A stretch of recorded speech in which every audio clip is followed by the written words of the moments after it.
Hello everyone, and welcome to our latest interview here on the Boomer Benefits channel, and one of my favorites so far. In this interview, my friend Dr. Ron Kaiser gives us a fascinating glimpse into the idea of mindset and how it can make all the difference in how you live out your retirement. Dr. Kaiser has worked with headache patients for most of his career as a psychologist, and what he learned is that there are two types of people. One that makes their headaches the very center of their world and indeed defines themselves by their headaches, and another person that simply notices their headaches as one part of their life. As he himself has gotten older, he's noticed that he sees the same pattern with how people define themselves as they age. There are some who just run out the clock, watching endless hours of television, and others who launch themselves into retirement with gusto, looking for ways that they can contribute to society during the remaining years. What is so interesting to me about this as a Medicare expert is that their mindset directly affects their health and their longevity. So if you are approaching retirement or are already there, check out our interview with this fascinating psychologist who is living an amazing life and has written a great book about how you can own your aging process in an active, healthy, and enthusiastic manner. Without further ado, here is Dr. Ron. Hello everyone, Danielle here from Boomer Benefits, and today I have a special guest with me. Earlier this year, I was able to attend a conference and got to meet a lot of really neat people, but one of the most interesting people at the conference is my friend Dr. Ron Kaiser, and so I've invited him to come on our YouTube channel today to discuss with us his book, which is called Rejuvenating: The Art and Science of Growing Older with Enthusiasm. And Ron is a licensed psychologist and director of psychology at the Jefferson Headache Center at Thomas Jefferson University. He actively uses the health and fitness, intellectual functioning, and social involvement strategies that are outlined in the book. He's also a proud father and grandfather, and he and his wife, Libby, make their home in Philadelphia. So, Ron, we're so excited to have you with us today. Thank you so much for joining us. Well, it's great to be with you, Danielle. I'm a big fan of what you do, and I hope it can contribute something. Yeah, I think you will, because here on our channel we talk a lot of pretty dry things like Medicare and Social Security, and so now we have sort of a more fun topic to tackle, at least in my opinion. So I thought this whole concept of your book about enthusiasm as you grow older, rather than we're just going to retire and drift away into the forever. I loved that you had such a really good game plan in the book for how to make this really the most enthusiastic and engaging time of your life if you have the right mindset and all of those things. So I guess I would start by just having you tell us a little bit more about your background and why you decided to write the book, because I'm sure that was quite an undertaking. Okay, be glad to. As you indicated, I am a psychologist, and I'm an older psychologist. Much of my professional life, I've been working with headache patients, and one of the things that I recognized in working with them was that the mindset was a major kind of thing in terms of how central you're going to make the headache if you are a headache patient. Are Yeah. you going to define yourself by it, or are you going to consider it as one part of you? And you've got lots of other parts of you. And as I got older, as we approached the age where some people retire and had to make certain kinds of decisions about what we were going to do, uh, I also noticed that among my peers, you had these different categories of people. Some who were essentially running out the clock, that Yeah. basically had no plans, did their toughest decision was which channel to watch on TV tonight, or sometimes if they're a little more active, where they're going to go for the early bird special or things of that nature, while others were actively involved, either working or volunteering or contributing to society in a significant way. One of the things that became obvious to me as a psychologist and somewhat of a scientist, watching over time, is that in the first category, the people who tended to be sedentary, non-productive, they wound up having more preventable illnesses, in some cases reduced longevity, while Mm. others really were enthusiastic about life. And I thought that enthusiasm is probably an underrated emotion. How you go about things, much of our lives we may have had to meet certain kinds of standards relative to what we do on our job, certain things, certain expectations with respect to child rearing and so on. And, a lot of things were done because they're there to be done rather than pursuing them enthusiastically. And I think in the senior years, you've got a lot more chance to pursue these activities enthusiastically. I guess I should point out one other thing is that one of the things that bothered me over the past couple of decades is how often people assume that because you're a certain age, that either you're retired or that you're taking medication or that, you're up to date on all the TV series because that's all that you're doing.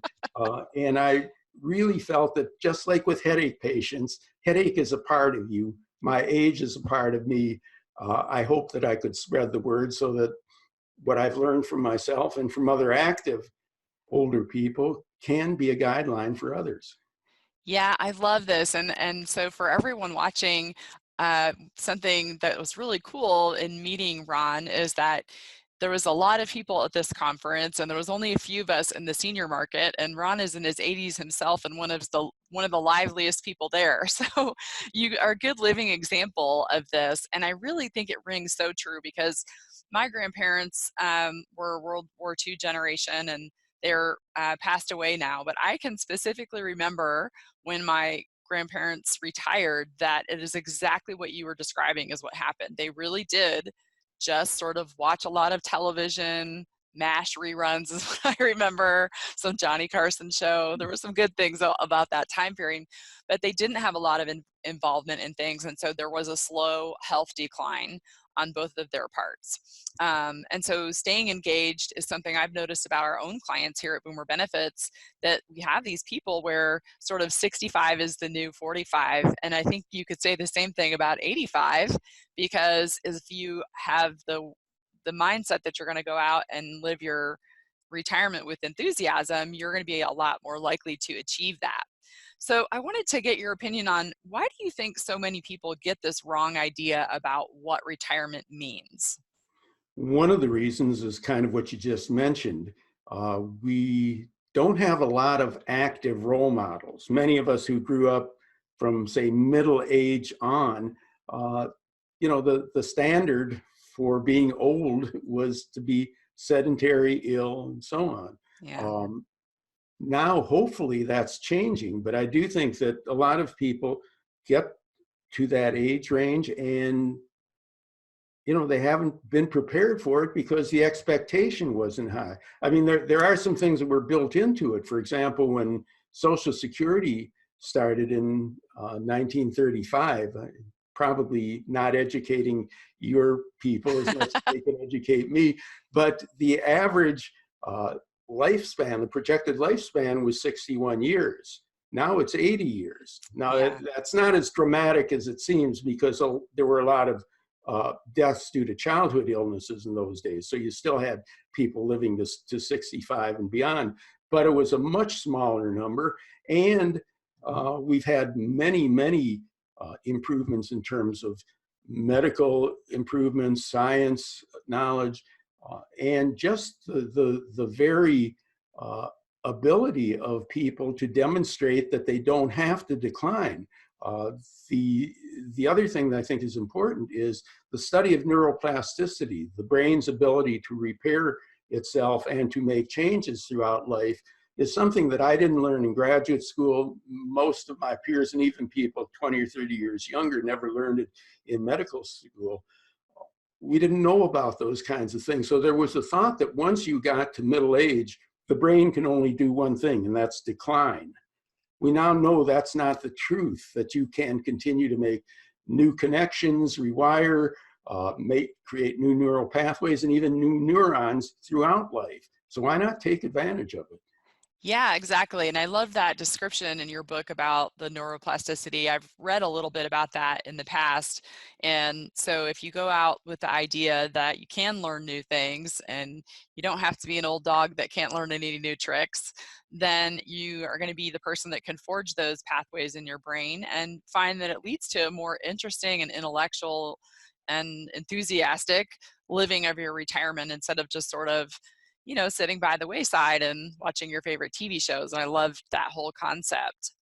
Um, I had gathered from reading the book that when people think like that, so when they think about retirement as sort of a slow decline period, they're actually reinforcing and training their own brains to head in that direction.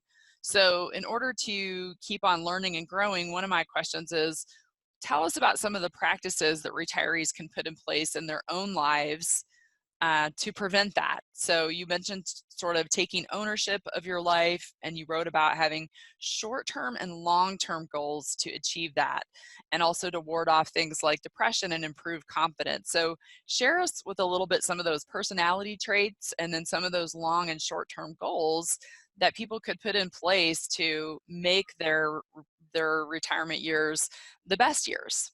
Sure. We now have really good science that demonstrates that if you're making changes in three main areas, in the health and fitness area, and I kind of break that down into various things: diet, exercise, and other aspects of owning your body, like meditation, yoga, and so on. That's one area. The second is the intellectual functioning area. Much has been made about intellectual decline, Alzheimer's, dementia, so on. Not everybody has to go through that process. Uh, Yes.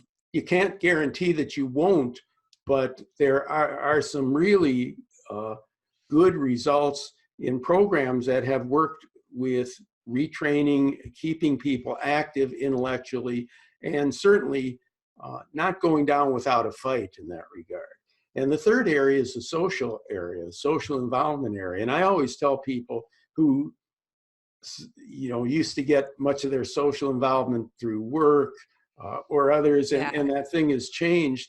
I always tell people that, if you don't have another obvious outlet, do good for somebody, volunteer or so on. You get bonus points for doing good. There is a thing called a helper's high.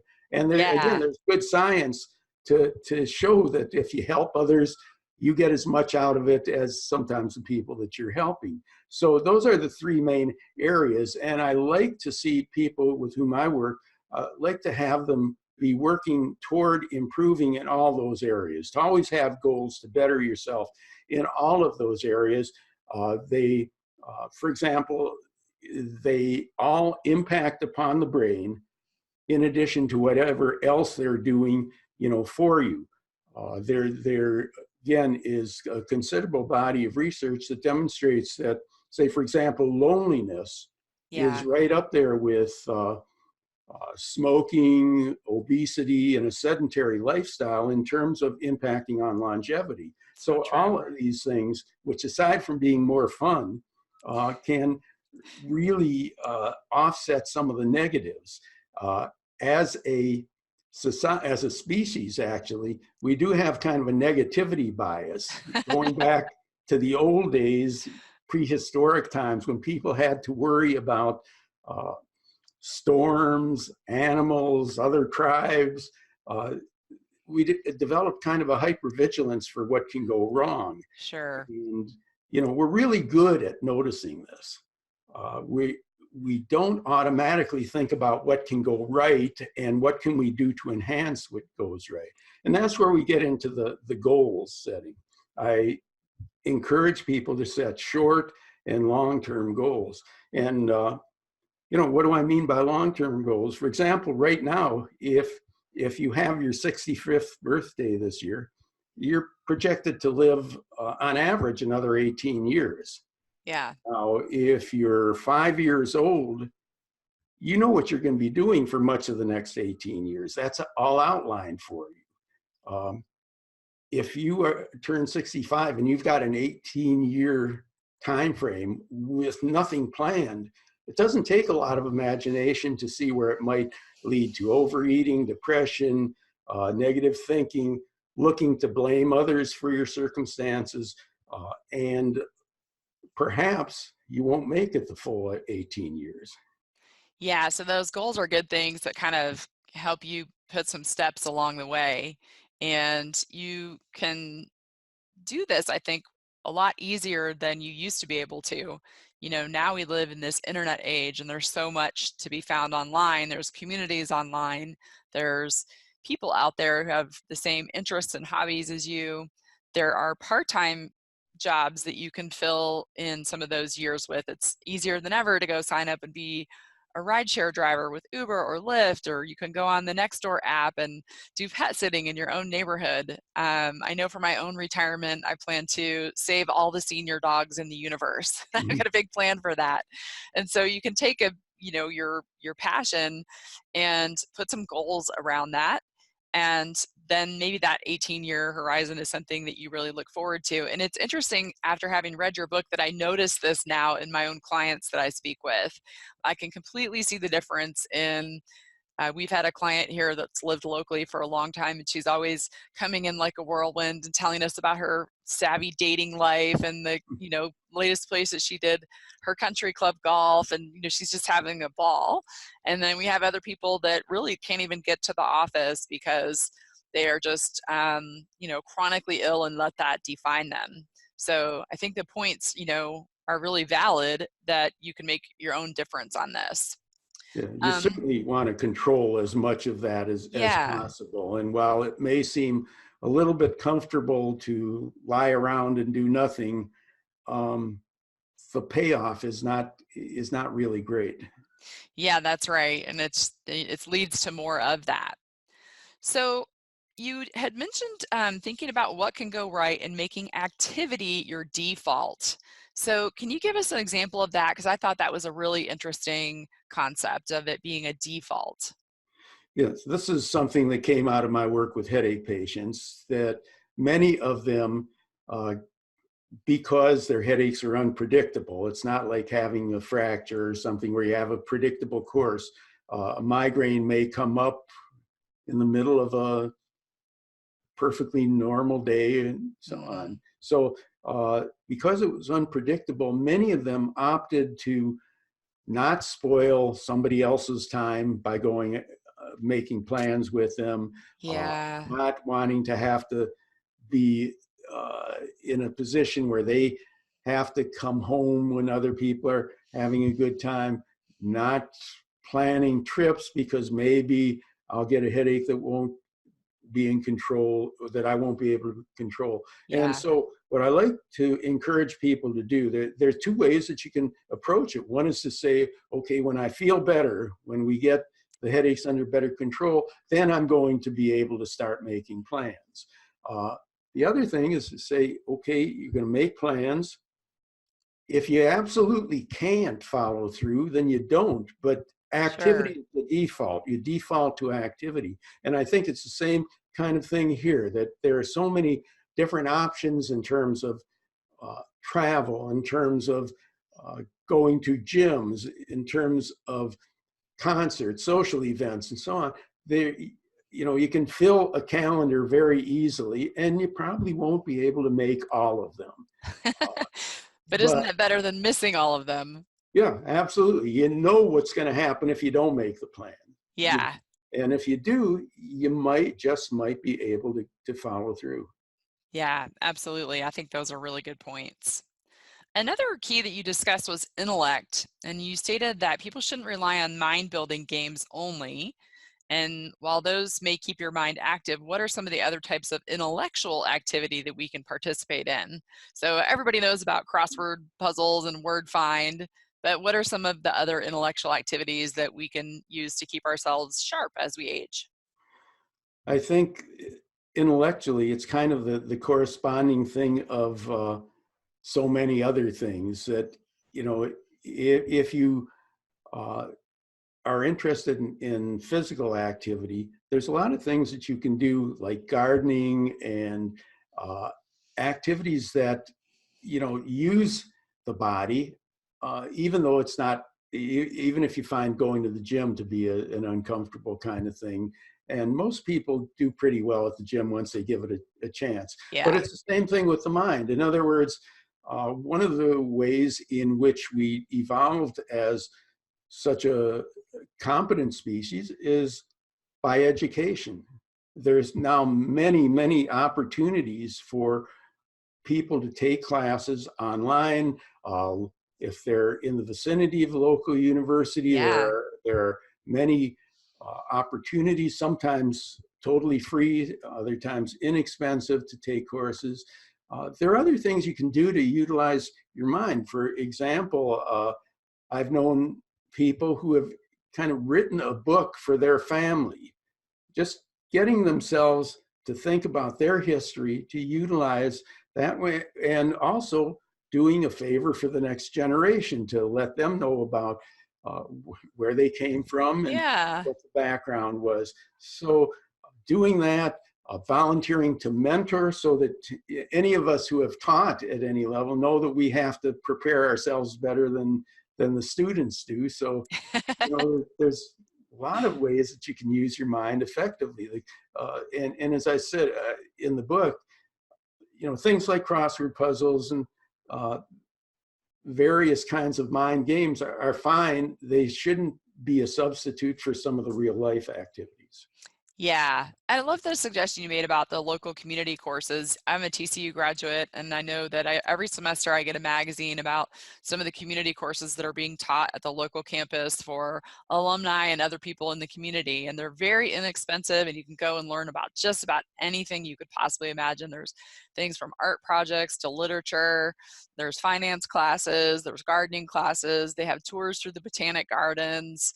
I think a lot of really cool things. And then another thing I hear a lot about is there's a company called The Great Courses that has, if you're really love to learn, and I'm a literature English major, and so I love all that stuff. And I always think, gosh, when I have some more free time, I'd love to take a course from The Great Courses where you're watching, some of the best professors in the world teaching on topics that you have interest in.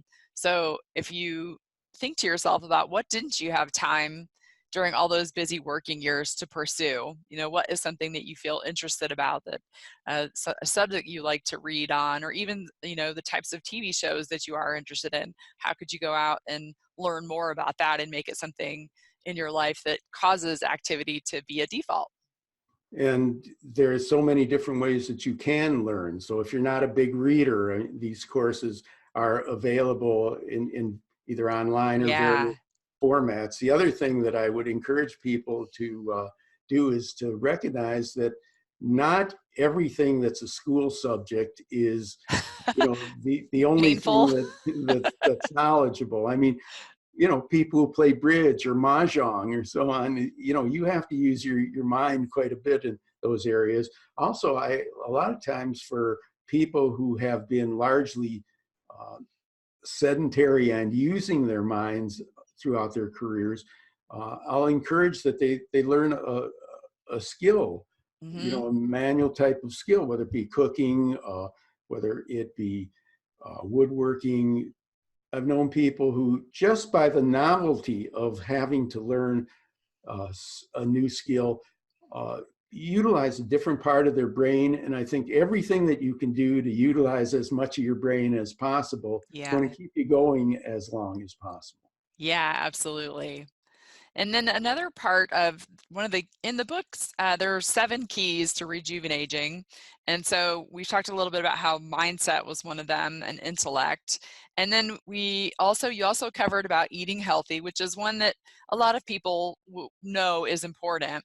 But I thought your your concept of the lifestyle diet was really good. I liked your tip about learning to eat in spaces that are designed for eating. That's a tip that I could use myself. Mhm. It's something that you can use at every age. But tell the listeners a little bit about the lifestyle diet.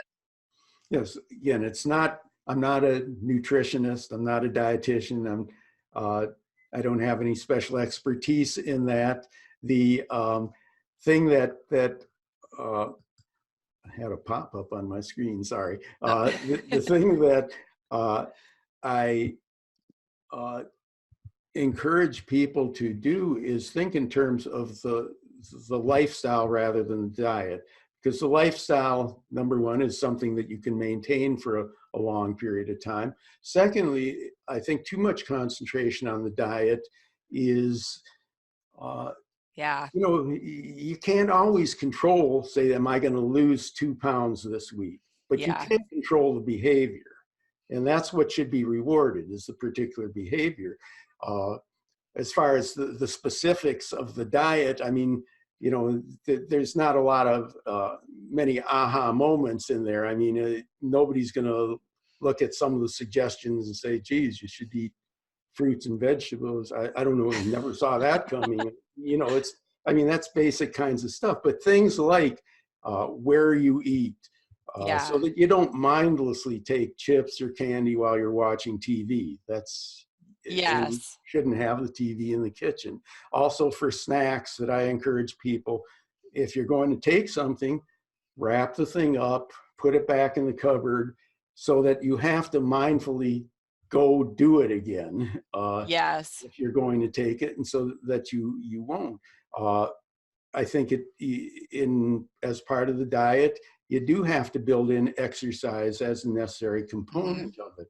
And I think that one of the critical things as we go through it is to recognize, hey, this is something not for today. It's not something where I want to reach a goal weight and then, you know, I have to have a different set of circumstances, but I want a set of behaviors that I can maintain for life, and that I don't have to kick myself for if I don't. One of the things, for example, I always encourage people, and I know it bothers some of my people at work, because every once in a while somebody will bring in dessert or something like Yeah. that, and I will have already brought lunch back. We normally eat in the conference room. I will have normally brought lunch back, and they'll pass it to me and say, no, I didn't plan for it, so I'm not eating it.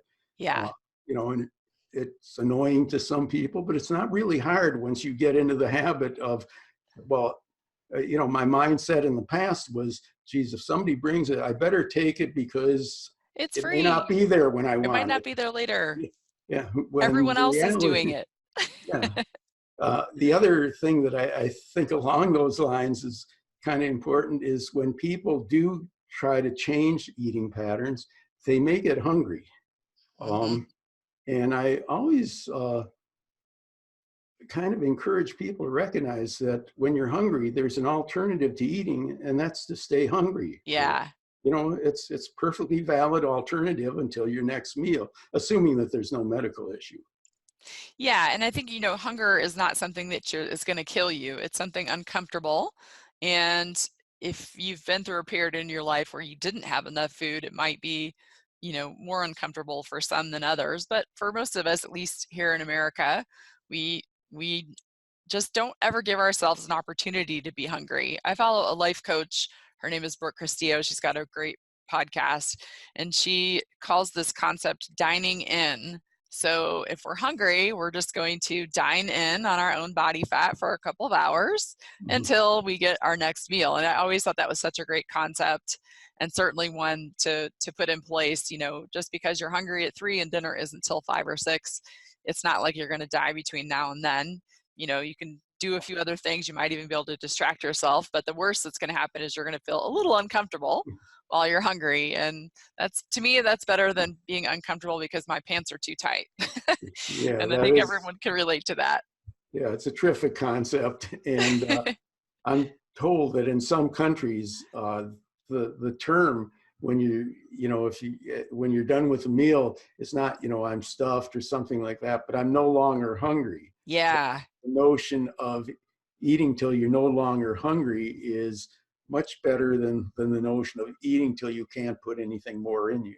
Yeah, absolutely. And that's easy to do today with all of the sugar processed foods and all the things that give us that little dopamine hit in our brain. And, if you can avoid some of those types of foods, I think it also gets easier as you go to stick to your plan.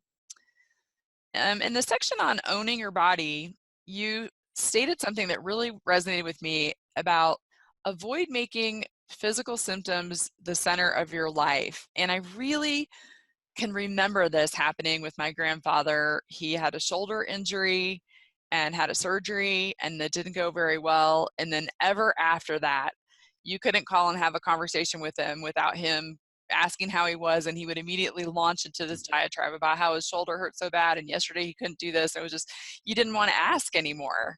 And I wonder, So I laughed when I read that because I've actually experienced this with my own grandparents. And tell us a little bit about, you mentioned Jason, who had the headaches but didn't let it define him. Yeah, well, the whole matter of making physical symptoms the part of your life uh, is very prominent in aging. Now, Yeah. I've done a non-scientific study, and it may be very limited to some of our friends, but I've generally found that if you get three couples together that are past a certain age, um, one of them is going to bring up the medical report, and others will then join in it. So I think you really have to sometimes vet who you're going out with Sure. to determine that. So that's one thing. Again, people can check it out for themselves, but I think three couples is the magic number. Or six individuals. The and along those lines, we were out with friends not too long ago, and I don't know, again, the thing kind of lapsed into a discussion of uh, illnesses and injuries, and one of them said, "Remember when our parents used to sit around the pool and talk about it? Now we're just like them, as Yeah. if that's okay. We've arrived, and Yeah. that just, I mean, it really bothered me.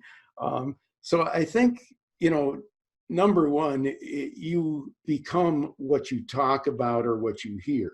Yeah. So that, if a child, for example, is always criticized as opposed to encouraged, that's what he or she is going to learn to think about themselves.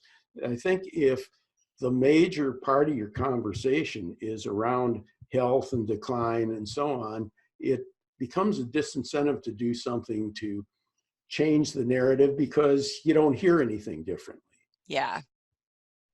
Yeah, I think that's right. And even knowing this, having read that in the book, you can catch it yourself, Mhm. because we all tend to do this with certain things that we just like to complain about. And so if you find yourself heading down that road on any topic, really at any time in your life, you might think about it from the other person's perspective. And do they really want to sit there with you at dinner every time you go out and they're complaining about their latest illness or something they can't do anymore physically? Or I can remember calling and asking for my grandmother, and then she would put my grandfather on the phone, and I'd be like, oh gosh, here we go. I loved him dearly, but I didn't want to hear another 10 minutes about the shoulder injury. And so think about how the other people around you perceive you. And also think about how much better you might feel to talk about something positive that's going well in your life than to spend that time commiserating over something that's not so great. Yeah, we may have to develop a new universal greeting instead of, something like, "Hi, how are you doing?" Because a certain percentage of people will think you really want to know. Yes, that's right. Yeah, sometimes that question is what leads to the wrong answer. Well, there's several other keys in the book, but I don't want to spoil all of the reading for everyone that's watching today. So tell us about where people can buy your book, and then can you also tell my audience about the Mental Health Gym website that you run? Okay, sure. Well, the book is available on Amazon in three different formats. The book that you have there, Yeah, the paperback book, also an ebook version and an audiobook version. I'm awesome. happy to say that since you got that book, it has won a couple of awards. I don't know if How you can see it. So, exciting! so the new cover has No those on surprise there. there. So I'm real happy about that. And hopefully if people read it, enjoy it, or if they don't, if they will contact me and let me know what they think. And if they do enjoy it, they can mention it on Amazon. My website is called the Mental Health Gym. It's www.thementalhealthgym, and the way to reach me is ron.kaiser at the Mental Health Gym. We've got various things, blogs, some podcasts, other types of material that are directed at positive health and with an emphasis on the second half century of life. But we try and make it as general as possible for as general an audience as possible. We kind of, our theme is to think in terms of what can go right, which was the name of my first book came out of the notion of I would ask patients uh, when they were facing challenges, what can go right? And I got shocked by how many were stumped by the question. So I wanted to really devote, both the book and the website to it. And a big part of that thinking goes into the book on rejuvenating. Yeah, I love that. And you've also got a new podcast coming out. Is that right? Yes, and we're going to feature you on an upcoming episode. It's called Rejuvenating with Dr. Ron Kaiser. Uh, Yeah. we've, I think, had 8, 9 episodes already, so Terrific. we're on our way.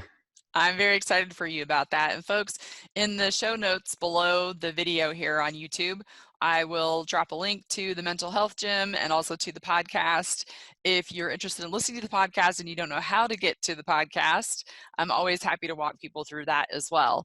Anything else you'd like to tell our viewers before we sign off, Ron?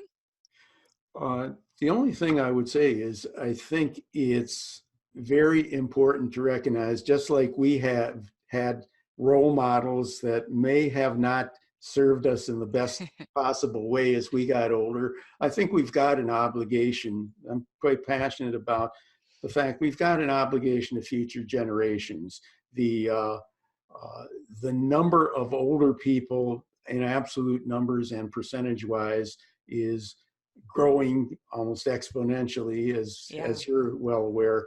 And realistically, people will be really contributors or burdens. And I think if you make the choice to be a contributor, it's going to be a plus for yourself as well as for all of society. Absolutely. That's so well said. And you can be the generation, or you can be part of making that generation one that the next generation thinks about as enthusiastic as they age, instead of just a decline. And what a great movement to be part of. So thank you so much for coming on our channel and telling everybody a little bit about the idea of the art and science of growing older with enthusiasm. I really appreciate you being a guest, and we wish you all the best with your new podcast and your online endeavors. Thank you very much for having me, Danielle. Bye-bye. Bye.